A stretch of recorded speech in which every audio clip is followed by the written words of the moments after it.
सुप्रभात प्रिय विद्यार्थियों, मैं रितु आपके संस्कृत टीचर आपका स्वागत करती हूँ। कल हमने जो अपने तीसरे पाठ का अध्ययन किया था, आज हम उसके प्रश्न उत्तर करेंगे और आपको ये प्रश्न उत्तर अपनी पुस्तक जो सुरभि पुस्तक है उसमें अच्छी प्रकार से आपको ये प्रश्न उत्तर करने हैं। तो बेटा ध्यान दीजिए इन सारे प्रश्नों पर जो आपको करवाए जा रहे हैं। देखिए, पहला प्रश्न है शुद्धानी अशुद्धानी, गलत और सही, यानी क्या सही है। जो भी पाठ आधारित जो इसमें वाक्य आए हैं उसमें हमने ये देखना है कि इसमें से कौन से वाक्य सही हैं और कौन से वाक्य गलत हैं।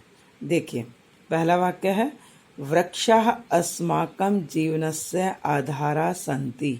वृक्षाः वृक्ष, अस्माकं हमारे, जीवनस्य जीवन के, आधारा आधार, सन्ति हैं, वृक्ष हमारे जीवन का आधार हैं। अब ये चीज़ बिल्कुल सही है और ये पाठ पर आधारित है, तो इसमें क्या आ जाएगा, शुद्धम, सही है ये।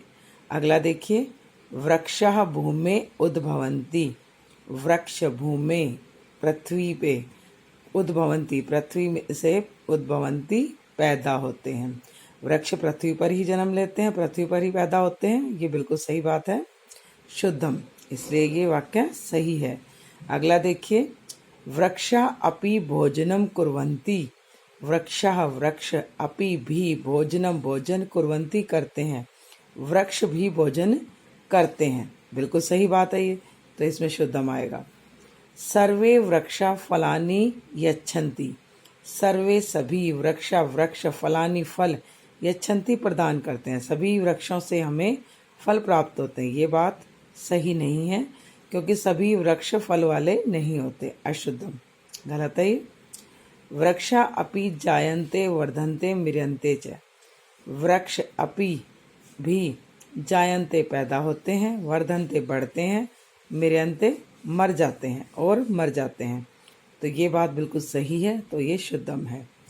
वृक्षा अस्माभिः रक्षणीया भवन्ति।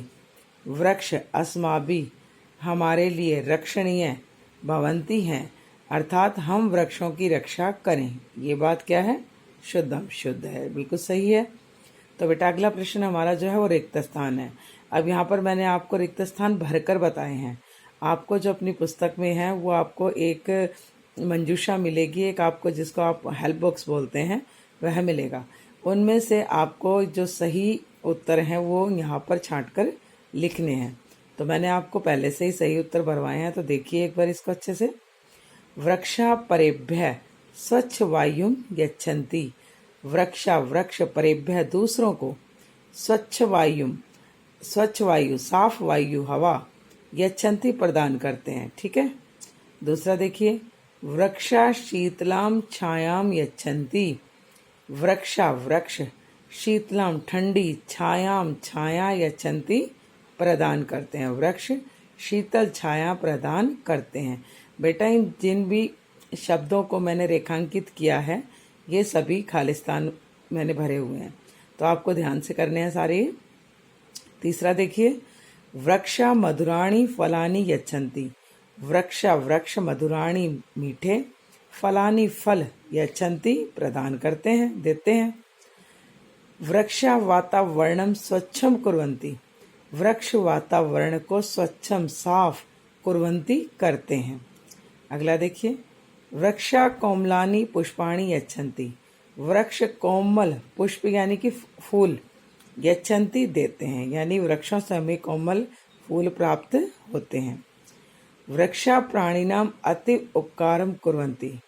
वृक्ष प्राणियों का अत्यधिक उपकार कुर्वन्ति करते हैं। अब इनका मिलान देखिए। अगला प्रश्न है ये, उचित अर्थे सह मेलनम कुर्वन्तु, अर्थात उचित अर्थों के साथ इनका मिलान करो। अब आपको पुस्तक में इस तरह से दिया गया है, यानी ये वाला जो भाग है वो नहीं दिया गया, ये आपको दिया गया है और इसके साथ आपको एक मंजूषा जो हेल्प बॉक्स है वो दिया गया है। उनमें से आपको सही उत्तर छांट कर लिखने हैं। मैंने यहाँ आपको पहले से ही सही उत्तर लिख कर दिए हैं। देखिए, वृक्षा, वृक्षा का उचित अर्थ यानी इसका पर्यायवाची जिसे हम बोल सकते हैं वो क्या है, तर्व है। तर्व का अर्थ भी वृक्ष ही होता है। भुकत्वा, भुकत्वा का अर्थ क्या होता है, खादित्वा, खाकर। खादित्वा का भुकत्वा और भुकत्वा का खादित्वा, इसी तरह वृक्षा का तर्व और तर्व का वृक्ष, ठीक है। अगर यह आ जाता है तो आपको ये लिखना होता है, और ये आ जाता है तो आपको यह लिखना होता है। बहवह, बहवह का अर्थ होता है अनेक के, और अगर कहा जाए अनेक के तो उसका आ जाएगा बहवह। अब है पृथ्वीयाम, पृथ्वीयाम का अर्थ होता है भूमौ, भूमि, और भूमौ कहा जाए तो इसका आ जाता है पृथ्वीयाम।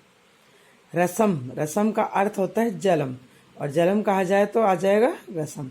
तो बेटा आपको ये अच्छे से करना है। अब आज आपका जो अंतिम प्रश्न मैं करवा रही हूँ वो है एक पदेन। एक पदेन यानी कि आपको जो प्रश्न दिए जा रहे हैं उसका उत्तर आपको सिर्फ एक शब्द में, जिसको आप ये कहते हो कि वन वर्ड, उसमें आपको एक शब्द में इसके उत्तर देने हैं। तो देखिए, यहाँ मैंने आपको उत्तर लिख के दिए हैं, इसको अच्छे से आप समझ लीजिए। वृक्षः कस्य उद्भवन्ति, वृक्ष, वृक्ष कस्य कहाँ किससे, उद्भवन्ति पैदा होते हैं। वृक्ष किससे पैदा होते हैं? भूमि, भूमि से पैदा होते हैं। ठीक है, इसका उत्तर है भूमि। अगला प्रश्न देखिए, शाखा कस्मात् उद्भवन्ति, शाखा टहनियाँ, कस्मात् कहाँ से, उद्भवन्ति पैदा होती हैं। टहनियाँ कहाँ उत्पन्न होती हैं भाई? प्रकांडात, तने से, वृक्ष के तने से टहनियाँ निकलती हैं। अगला देखिए, पुष्पाणि कुत्र भवन्ति, फूल कहाँ होते हैं? कुत्र कहाँ, भवन्ति पैदा होते हैं, कहाँ होते हैं भाई?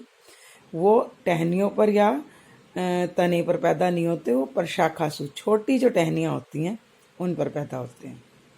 मूलानि भूमे किम ग्रहणम कुर्वन्ति, मूलानि जड़ें, भूमे भूमि से, किम क्या, ग्रहणम ग्रहण, कुर्वन्ति करती हैं। जड़ें भूमि से क्या ग्रहण करती हैं? रसम अर्थात जल, जल ग्रहण करती हैं। पादपा कई जलम पिबन्ति, पादप कहा जाता है छोटे पौधों को या पेड़ों को जो कहा जाए।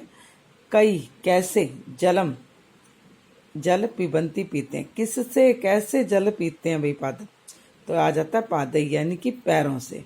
तो बेटा आज आपको जो ये 4 प्रश्न करने हैं, आगे के प्रश्न आपको दोबारा फिर अगली वीडियो में भेजूंगी। तो इन प्रश्नों को आप अच्छे से समझेंगे और अपने पुस्तक में, सुरभि पुस्तक जो आपकी है उसमें इसको आपको करना है। और अभी तक जिन बच्चों ने अपनी पुस्तक नहीं ली है तो कृपया वे अपनी स्कूल जाकर वो पुस्तक ले लें, क्योंकि बिना पुस्तक के अगर आप ये कार्य अपनी कॉपी में करोगे तो आपके लिए बहुत ज़्यादा कार्य हो जाएगा। ठीक है, आपका दिन शुभ हो। धन्यवाद।